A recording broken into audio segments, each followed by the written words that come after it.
Bruno Marchal, bonjour, mental coach à Montpellier. Alors les coachings c'est par Skype, par téléphone, c'est 1 heure et c'est ensuite 2 semaines de suivi par écrit. Et voilà, je voulais vous parler aujourd'hui, je vais vous faire un cas d'école, un cas d'étude, hein, c'est-à-dire qu'une question qui est posée sur un des forums qui n'est pas sur ma chaîne, puisque je ne parle pas sur mes vidéos de mes clients directement, c'est normal. Et vous verrez les réponses qu'il y a. Avant, je suis très content de la tournure que prennent les choses sous ces vidéos, en commentaire. Vous pouvez vous entraider, vous faire des témoignages, vous répondre, et ça marche très bien. Alors j'ai lancé ça il y a quelques jours, on est en avril 2020. Eh bien, ça commence à bien marcher. Il y a mes clients qui se répondent. Alors vous pouvez prendre un pseudo, bien évidemment. Vous pouvez prendre un compte YouTube juste pour faire ces échanges-là, mais c'est gratuit, c'est avec les personnes qui ont fait les coachings et ceux qui se posent des questions, vous discutez entre vous, je réponds bien évidemment, j'interviens, je ne fais pas de forum spécial réservé aux abonnés, etc. Non, c'est ouvert à tout le monde, c'est gratuit et c'est sous ces vidéos directement. Alors j'ai changé d'endroit puisque ça c'est la loi aussi. Si un jour vous faites des vidéos, vous saurez, quand on commence à faire une vidéo, il y a toujours quelqu'un qui dans les environs apparaît, un peu comme quand on est dans le désert, il y a toujours quelqu'un qui apparaît derrière une dune, c'est toujours surprenant. Et là où je commence à faire la vidéo, mon voisin commence à passer aspirateur dans son jardin. Donc je me suis déplacé pour vous. Alors, je vous donne un exemple de ce qui se passe dans d'autres forums et je vais répondre aussi à ces personnes-là et vous verrez que c'est totalement différent de ce qui se pose sous ces vidéos-là parce qu'on s'entraide, on se donne des vrais conseils, on s'encourage. Vous allez voir ce qui se passe ailleurs et donc je vais vous expliquer aussi des fois ce que je retrouve en coaching et comment je réponds. Alors, le mot sur le forum, c'était bonjour. Avant de divorcer, avez-vous essayé de faire une thérapie de couple? Alors, il y a d'autres choses, qu'en pensez-vous? Voilà. Sachant que je sais que c'est moi le problème, je suis avec un homme incroyable, mais je lui rends la vie insupportable, merci. Donc ça c'est, alors ça arrive très souvent, hein, c'est bon, là c'est une femme, mais ça peut être un mari qui me dit, je sais que ça vient pas de moi, je sais que je suis pas bien et je fais souffrir mon mari, qu'est-ce que je peux faire ou qu'est-ce que je fais souffrir ma femme? Là c'est mon mari. Alors faudrait dans le coaching, bien évidemment, on va au fond des choses, hein, mais effectivement, si on fait souffrir quelqu'un qu'on a un problème, soit ça vient de l'enfance, mais on ne s'en aperçoit pas au moment de la phase 3 du couple. Mais si c'est pas un problème d'enfance, c'est un problème de crise existentielle que tout le monde traverse et on ne se supporte plus. Alors au départ, on pense que la souffrance vient de son travail, d'amis, etc. Donc on se fâche avec des personnes, c'est tendu au boulot. Et puis on s'aperçoit que finalement ça vient pas des amis ou du boulot. Donc on croit que ça vient de son conjoint et le conjoint qui lui se sent en difficulté va mettre de la pression pendant la crise existentielle. Et de bonne foi, la personne va croire que ça vient de son conjoint. Et donc, comme il souffre, il va dire « je t'aime plus » parce qu'il croit que la souffrance vient de son conjoint. Donc là, est-ce qu'il faut faire une thérapie de couple? Non, parce qu'effectivement, ça ne vient pas forcément du couple. Ou en tout cas, il faut faire un coaching pour se faire expliquer où on en est de la phase de couple. Mais la thérapie qui va parler de l'enfance ne sert à rien à ce moment-là. Mais c'est intelligent d'avoir posé la question, madame. Donc, ce qu'il faut faire à ce moment-là, c'est regarder comment on peut se faire aider par un spécialiste ou par le forum en commentaire. Alors, qu'est-ce qu'ont répondu les membres de ce forum-là? Et vous allez voir que ça ressemble parfois à des conseils que nous donne notre famille et qui font qu'on va rendre le couple encore plus en difficulté, voire les conseils qui vont nous amener à une rupture alors que c'était juste une simple crise que tous les couples traversent depuis l'âge des cavernes et qui, à la fin de la crise de l'un ou de l'autre, finit par se retrouver et les deux personnes s'aiment encore plus fort.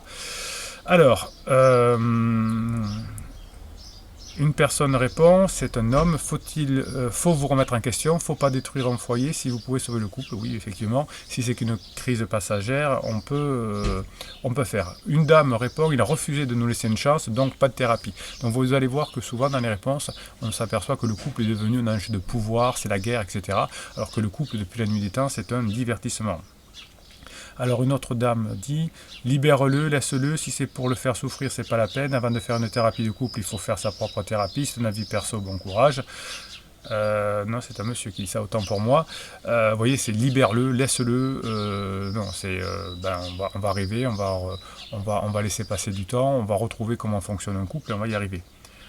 Moi, j'ai essayé, ça n'a pas marché, j'ai tout fait. Ça, c'est une dame qui dit ça. Alors, il y a beaucoup de fautes d'orthographe.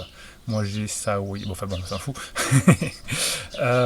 Oui, effectivement, elle a raison, cette dame. La thérapie de couple, ne sert à rien à ce moment-là.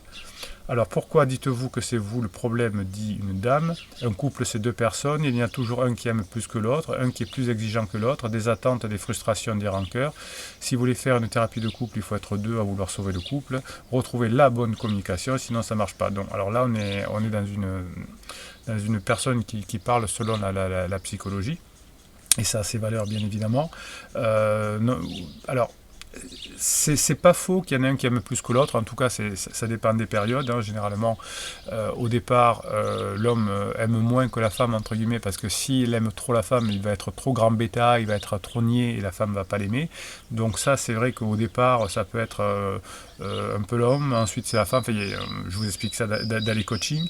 Non, c'est pas forcément les deux qui veulent souffler le couple. Le couple, il y a des personnes qui pensent ne plus aimer l'autre, et pourtant si l'autre fait un effort, si l'autre fait ce qu'on se dit en coaching qu'il n'y a plus de pression, ben, le couple revient, alors qu'il y en avait un qui peut-être à un moment donné voulait plus parce qu'il ne savait pas.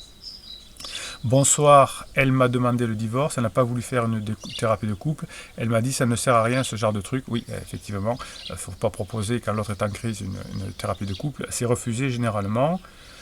Moi j'ai voulu également, mais comme il a déjà quelqu'un derrière, mais que je ne dois pas savoir, elle a refusé car ça ne servait à rien, forcément je comprends mieux. Alors c'est pas parce qu'il a quelqu'un d'autre, hein, c'est sa relation pansement certainement, c'est simplement que pour l'instant il a trop de pression pour revenir à la maison et qu'effectivement oui la thérapie de couple, vous avez raison, ne fonctionne pas. Pas de thérapie, n'a pas voulu essayer. Crise de la quarantaine, a eu un coup de foudre pour une collègue. Alors oui, c'est souvent une collègue de bureau ou un ex qui revient ou une ex qui revient de très loin. Elle tournait autour depuis 2 ans, célibataire, contre le mariage et contre la vie de couple. Elle lui a prodigué de beaux conseils. Le divorce, tout le monde le fait, et les enfants, ils ne s'en remettent pas si grave. Elle est célibataire et pas d'enfants. Oui, alors ça, c'est effectivement ce qu'on lit dans la psychologie à l'eau de rose. Les enfants n'ont pas de problème, les enfants ne souffrent pas, les enfants s'en remettent, tout le monde divorce. Voilà, donc ça, c'est ce qu'on a envie d'entendre quand on est en crise, on va dire, et on a toujours un imbécile ou une imbécile qui va dans notre sens, et on croit qu'on est amoureux d'elle. Moi, je te l'ai dégagé. Alors ça, ça j'adore. Ça, c'est vraiment paf, le couple, paf. Pas de pitié. Fini de faire le canard, confinement ou pas. Va voir ton Johnny, je m'occupe des enfants, et puis quel soulagement depuis une semaine.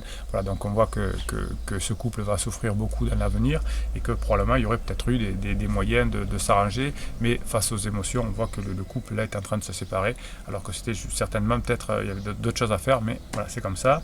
Je vous conseille la thérapie, essayez de sauver votre couple, oui, ben, sauf que ça ne fonctionne pas. Alors, merci pour vos petits conseils, c'est la personne qui a écrit au départ. Ça fait du bien de parler et de se faire comprendre. Pour résumer, nous avons subi 2 séparations, il est toujours revenu. Il m'aime, c'est une certitude. Je ne l'aime pas comme au premier jour, mais je l'aime, c'est un homme bien.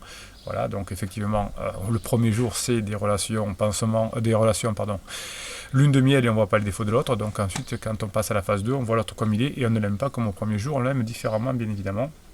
Les enfants, le boulot, la maison, la routine, un poil dessus, ça c'est la phase 2, hein, je vous conseille de la limiter au maximum, enfin de faire des efforts pour le couple dans la phase 2. Donc la phase 3 du coup sera moins douloureuse. Je lui en fais voir de toutes les couleurs, mais je sais que je ne trouverai jamais un homme comme lui, passionné par sa femme, ses enfants, bosseur qui prend soin de son foyer, qui est toujours au petit soin pour moi. Vraiment, je ne comprends pas pourquoi je réagis ainsi. Je le mets plus bas que terre à chaque instant, je m'en veux tellement, mais comme je le dis plus tôt, il faudrait que je me fasse suivre, mes crises ne peuvent plus durer, ainsi, ne serait-ce que par rapport à un petit. Vous voyez, la personne d'ailleurs dit mes crises ne peuvent plus durer. Quelqu'un lui dit, quand c'est prise et thérapie, sert pas à moi, mais j'étais insupportable à cause de certaines choses, j'ai changé, mais l'amour de mon mari malheureusement n'y est plus. Il dit que c'est trop tard, il fait des démarches pour divorcer, c'est lui qui y perd, c'est con de fuir comme ça. Oui, donc effectivement, quand quelqu'un est en crise, si le mari n'est pas assez fort, ensuite c'est lui qui s'en va, hein. Vous savez que quand il y en a un des deux qui est en crise, il ne part pas généralement, la plupart du temps, presque jamais, et c'est toujours parce que l'autre met la pression, ou part, ou le met dehors, que le couple se sépare. Voilà, donc vous voyez que les conseils ne sont pas toujours très bons dans certains forums. Vous êtes bon, je vous regarde, et sinon si vous dites des bêtises, je vous remets sur le droit chemin. Vous voyez que pour mes clients, très souvent, la phase de regret arrive quand la personne est en crise, et parfois même pendant la crise. Donc une personne qui vous fait du mal, qui vous méprise, qui vous houspille, qui vous critique, comme dit cette personne, ne sait pas pourquoi elle le fait. Donc si on le prend au pied de la lettre, on peut mettre son couple en l'air et faire souffrir les enfants. Si on est assez fort, si on suit les conseils, les méthodes que l'on voit en coaching, la plupart du temps, on récupère son couple.